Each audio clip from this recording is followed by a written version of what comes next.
This is Dan Dix here reporting for Press for Truth, and as I'm sure you've probably already heard by now, there's been a tragedy here in Canada over the weekend.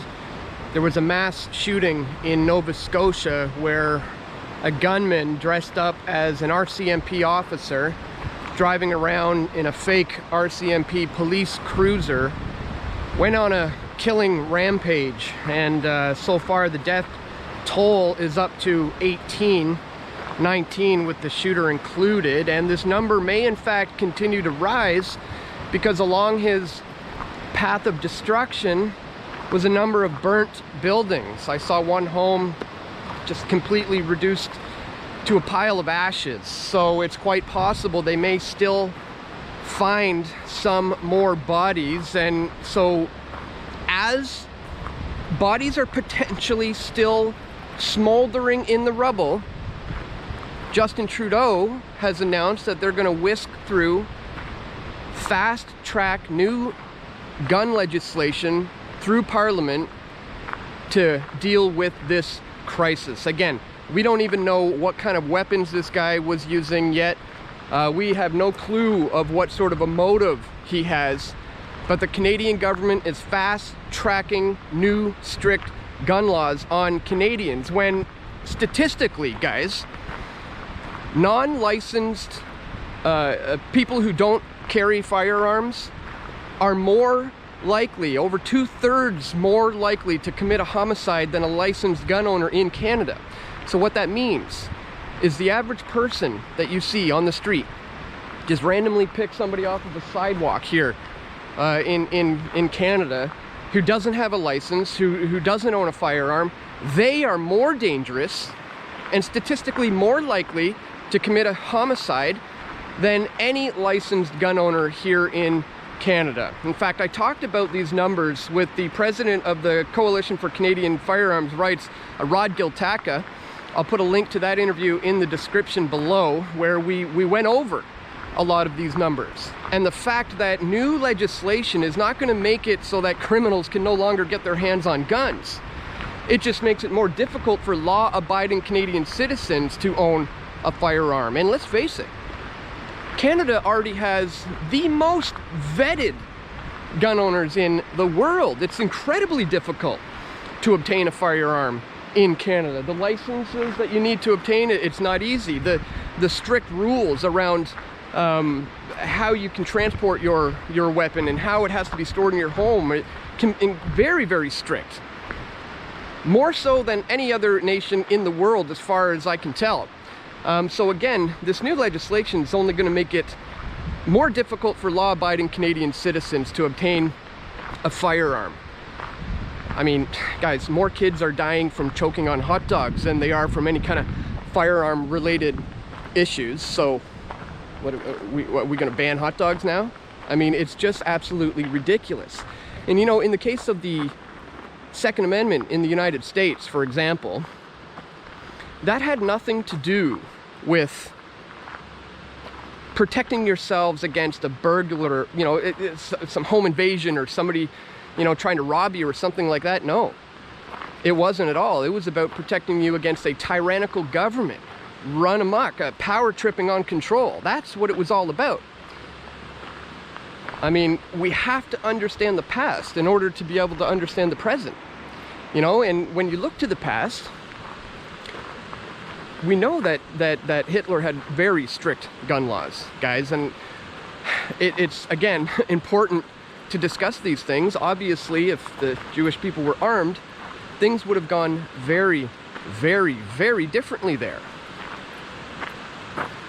Do you see how that works? Now, in the midst of this tragedy, the Trudeau government is trying to whisk this through in an attempt to disarm the Canadian people, using a tragedy to gain a tighter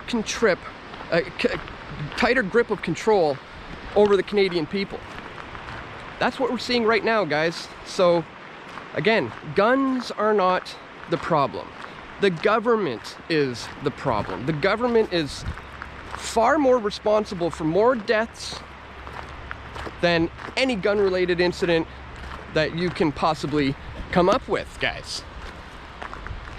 So yes, this is an absolute tragedy. My heart goes out to the victims' family members, and I know the investigation is ongoing, so it remains to be seen, again, what kind of weapons were used and what this man's motive was.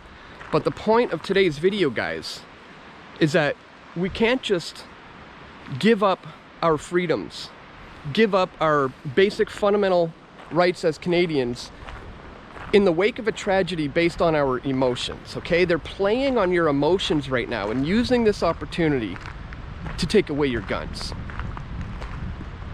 This was already put in motion in Parliament. Trudeau says that COVID-19 held it off for a little while, and now in the wake of the tragedy, they're going to whisk it through. Well, this is when we need to be vigilant. We need to read the fine print. And you know, if this is of a concern to you, maybe now's the time to contact your local member of Parliament. Let them know you don't like things like Bill C-71. You don't like the restrictions on Canadians to be able to protect themselves from tyrannical governments and anyone else who may cause them harm. So I just wanted to bring that one to your attention, guys. That's the real crux of the matter on this one. If you agree, please click that thumbs up button, share this video, get it out, get the word out to Canadians right now that there is a strict clamp down on your gun rights coming, and it's all being done under the guise of protecting you from criminals. But again, gun laws do not make it so that criminals can no longer obtain a gun. You know, if this law was already in place, you don't think this guy would have still been able to obtain a firearm?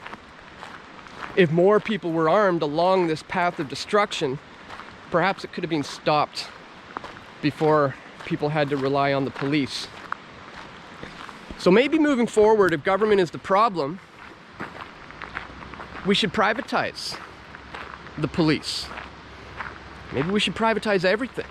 Maybe we should decentralize from governmental authority. You know, look at privatized cops in the sense of security guards and mall cops and things like that. They're not doing all these bad things. They're actually stopping crimes. It's the government police who's doing all the bad things. So, just wanted to bring that to your attention, guys. Please keep this in mind moving forward. They're using our emotions right now to try to convince you that taking away Canadians' guns is the answer, and I'm here to tell you it's not. That's not the answer. In fact, it's quite far from what the answer ought to be.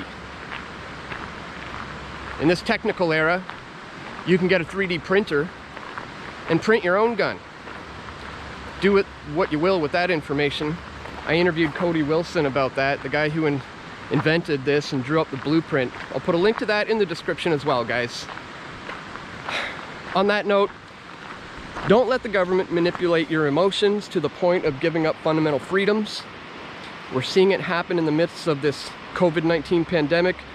We're now seeing it happen in a major way when it comes to Canadian gun rights. Don't fall for it. Fight to keep your guns. If you agree, click the thumbs up button, share this video, and please subscribe if you haven't already. Be sure to subscribe on my other channels. Links are located in the description below.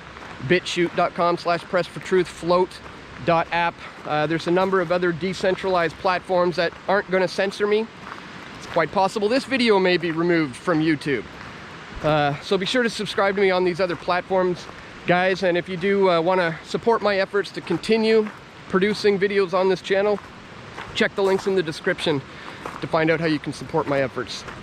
That's all for today, guys. I want to thank you for watching. Once again, click that thumbs up button, share this video, and stay tuned. We're going to have more video reports coming soon, God willing. This is Dan Dix reporting for Press for Truth. We all want truth.